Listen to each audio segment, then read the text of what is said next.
안녕하세요. 강희경 전도사입니다. 날마다 말씀과 함께 오늘 통독 본문은 이사야 8에서 12장입니다.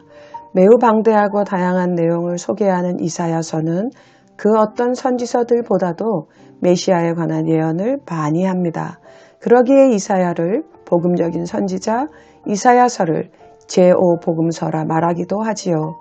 하나님의 공의와 은혜를 주제로 하는 이사야서는 하나님은 유일한 구원자이시며 지존하신 통치자이심을 선포합니다. 이사야서는 전체가 시로 구성되어 있는 놀라운 문학 작품으로 이사야를 문학적으로는 셰익스피어에 비유하고 신학적으로는 구약의 사도 바울이라 소개하기도 합니다.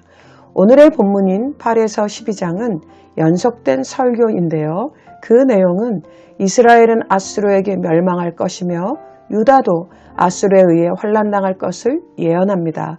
그러나 그러한 어려운 가운데서도 사람을 의지하지 않고 하나님을 의지한다면 하나님은 그들의 피난처가 되실 것이며 아수르는 결국 멸망하게 될 것을 예언합니다. 특별히 메시아의 오심과 그분의 다스리심을 보여주며 그날의 구원의 노래를 부를 것과 남은 자에 대해서도 언급합니다. 이사야가 활동하던 8세기 말엽 유다는 강대국인 아수르의 팽창 정책과 그에 맞서는 애굽과 블레셋 동맹의 틈바구니에 있었습니다. 그러기에 강대국 사이에서 겪게 되는 유다 백성들의 고통은 참으로 비참했습니다. 이에 이사야 선지자는 강대국의 횡포로 말미암아 유린되는 약자들의 아픔을 헤아리며 무모하고 잔인한 폭력은 반드시 대가를 치르게 될 것을 예언합니다. 그리고 절망의 늪에 빠진 백성들에게 하나님의 놀라운 계획을 들려줍니다. 이사야 선지자는 11장을 통해 이새의 줄기에서 나오는 한 싹에 주목합니다. 선지자에 의하면 앞으로 오실 메시아는 이새의 싹이자 이새의 뿌리입니다. 이새와 연결되는 것은 메시아가 단순히 다윗의 왕위를 계승하는 자가 아니라 제2의 혹은 새로운 다윗이라는 점을 강조하는 것입니다. 그렇다면 이사야가 소개하는 메시아는 어떤 인물인지 좀 더 살펴볼까요? 지혜와 총명의 영, 모략과 재능의 영, 지식과 여호와를 경외하는 영이 그에게 부어집니다. 그는 여호와를 경외하는 것을 즐거움으로 삼습니다.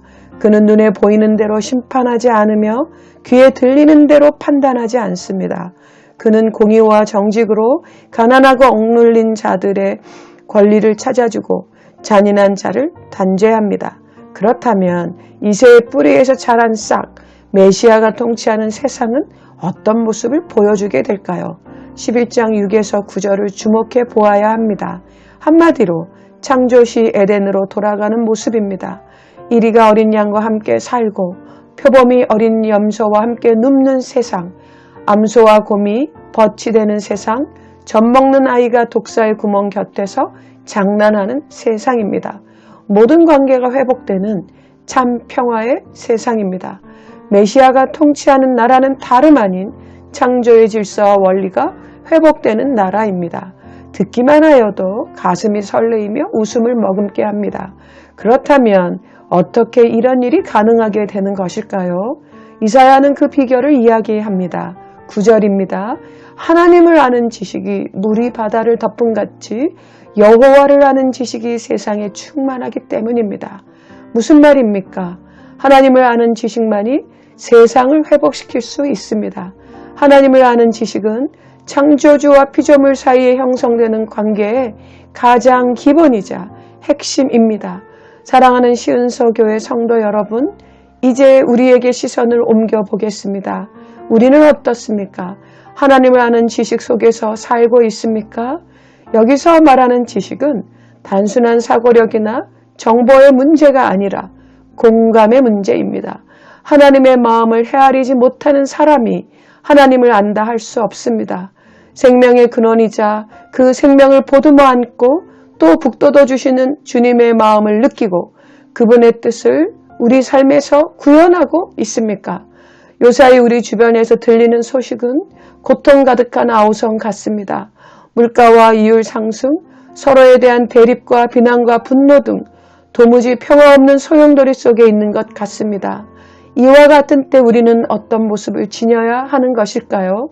메시아의 통치를 예언하며 여호와를 아는 지식의 필요를 외쳤던 이사야 선지자의 외침이 바로 오늘 우리의 외침이 되어야 하지 않을까요? 절망을 희망으로 바꾸는 세상을 꿈꾸는 일을 우리가 감당해야 하지 않을까요?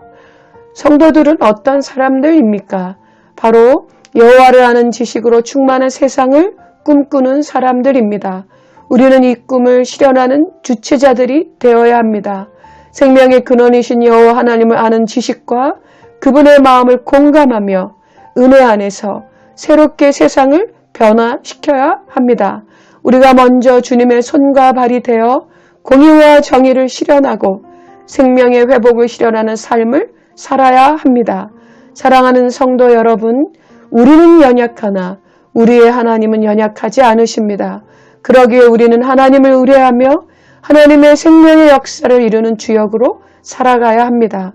하나님 나라의 회복을 함께 만들기 위해 헌신하는 매일매일이 되어야 합니다. 우리 각자의 삶의 자리에서 평화로운 세상, 화목하고 생명을 소생시키는 원동력으로 살아가도록 기도하며 평화의 왕이신 주님의 손과 발이 되도록 합시다. 기도하겠습니다. 하나님 아버지, 여호와를 아는 지식이 세상 가운데 충만하여 진정한 화평을 이루는 나라가 되도록 우리 모두를 사용하여 주시옵소서. 예수님의 이름으로 기도드립니다. 아멘.